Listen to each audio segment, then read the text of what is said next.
If you want to find the right girlfriend or wife, you have to become free in your expression around women. You have no idea how stifled you even are when there's a truly attractive woman in front of you. You're changing what you're saying ever so slightly. You're filtering your opinions. You're not saying something that you really want to say because you're worried that she won't approve. You really have to stop filtering what you're saying around the right women, because what happens if you become more radically honest and thereby polarizing in your communication, the wrong ones will lose interest in you very quickly, and the right ones will have their emotions spiked properly, which will create and sustain attraction. And this is not about being fake or some tactic or some manipulation. This is about you being actually honest. You know how they say, just be yourself? It is probably the most advanced piece of advice and the most stupid piece of advice you've ever received. Yes, be yourself, but what does just even mean? Well, what it means is you say what you actually think, you make the politically incorrect jokes, you let out your humor, yes, always calibrated, always in a win-win fashion. This is not just so you can have a little ego moment and you win and she loses, or you poke fun at her. You know, some people make fun of you with the intention to hurt you and make themselves feel better, where they're, instead of trying to build their own building, they're trying to tear everybody else's down and everybody have the highest. No, that's not what we're talking about. It has to be in a truly loving and fun and collaborative and warm mentality. You probably have never really experienced what it's like to be actually free and to not give a solitary whether this date goes somewhere or not. The level of freedom that you can experience in your interaction with people or women, that is not just a tool to create attraction. It is not just a prerequisite to make sure she stays around.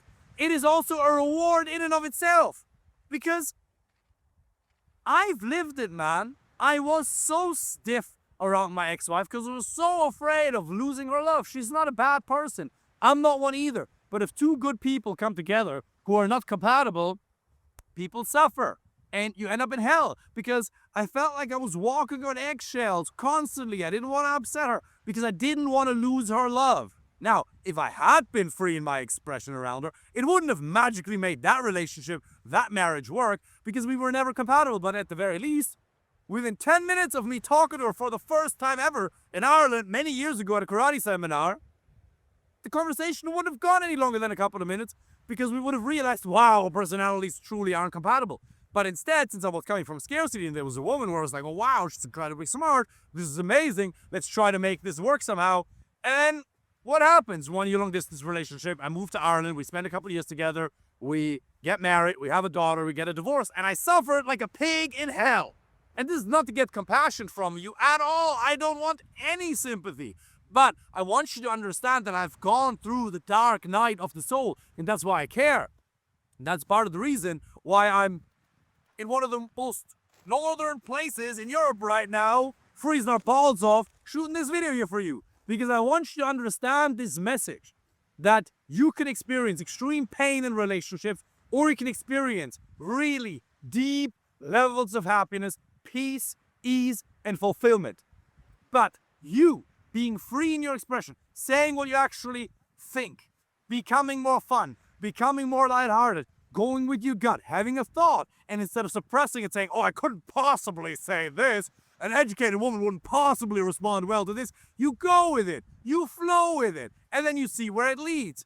And where does it lead to? Well, first of all, fun in the moment, emotions being spiked, but also implicitly you're giving her permission to do the same. If you're free in your expression, other people will do so too. The people who pretend to be the most professional, they're the weirdest ones. Ever watch the show Billions on Apple TV?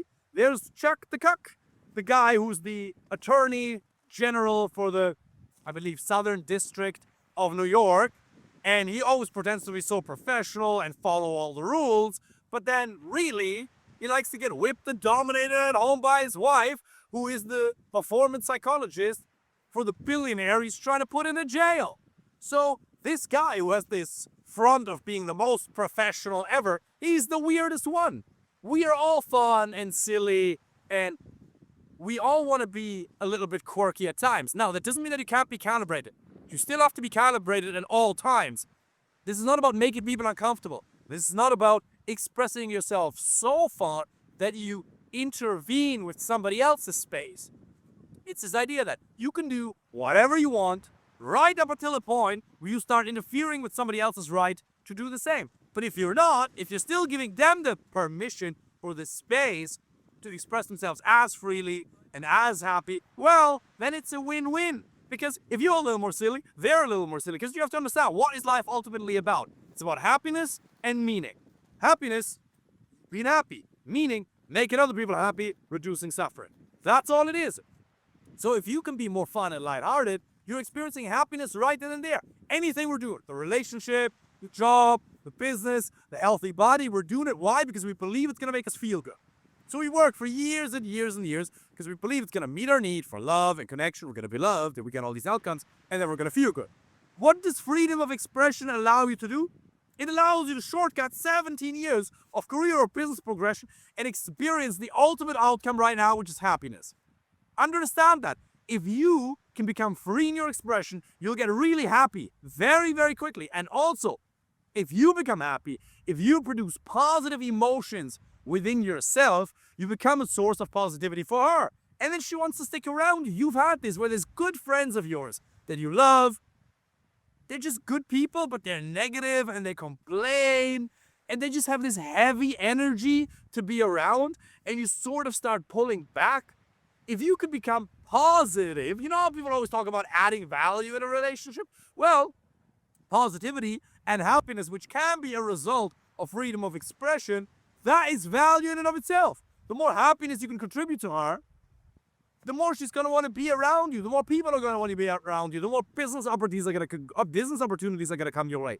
This is not a networking thing, but being free in your own way, doubling down on your little quirks, on what makes you you.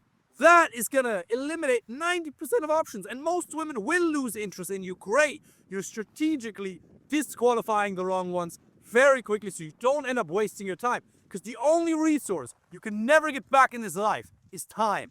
So you want to disqualify the wrong ones quickly. The way you do that is by becoming extremely polarizing in your communication.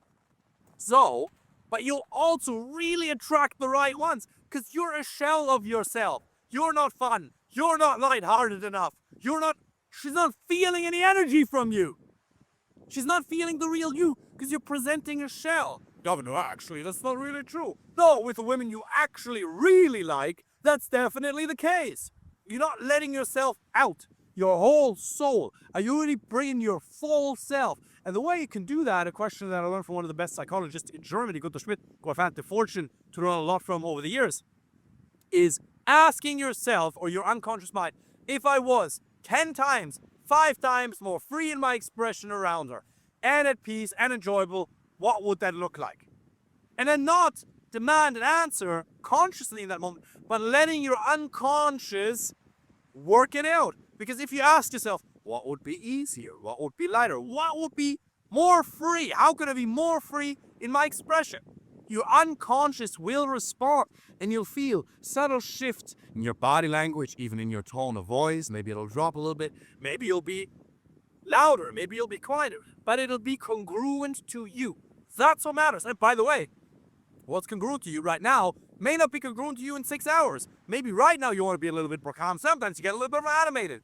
Volume, for example, is just a tool that you should have at your availability to be able to command attention in a room, whichever room that may be. But that doesn't mean you have to be super loud. It's not what that's about at all. So volume is very much a personal trait. I like to be loud. So my mother used to be loud. It's funny, right? So my dad, unbelievably intelligent, one of the most smartest people that I know, doctor in Germany, my mom's a nurse. He, very German, very calm, very quiet.